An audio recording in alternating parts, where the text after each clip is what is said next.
Please visit tradingsim.com to simulate this trading lesson. Hey day traders, this is Al Hill from tradingsim.com. I'm going to talk about more of a concept, right, or a principle when day trading. Today we're looking at the Qs from June 25th. And this is on a 15-minute time frame. We generally look at the 5-minute, but for this example, it made a little more sense to look at the 15 minutes so we can zoom out in the action.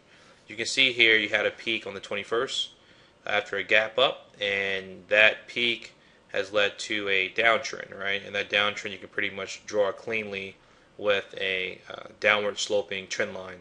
You can see here you have the peak, you have a point here, second point, your third point here. Now look at this, right? You have a high of 45.95 and a low of 45.20, right? So you're looking at 70 cents. So yeah, pretty decent range for the Qs, right? Because this is exchange traded fund, represents Nasdaq, so that's a pretty decent move in terms of an intraday move, and it would have been a great short. Problem is, technically, there was no real indication here that you were to take that short position. So point here is sometimes it's okay to not take a position.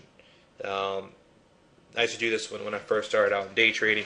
I would go back and I would look at something like this and go, oh, how did I miss this? And then I would, my next trade, a day or a week later, apply this newfound wealth of knowledge and then see that you have 3 touches on a point. 1, 2, 3. The 4th time I was like, oh, well, it's not going to touch this time.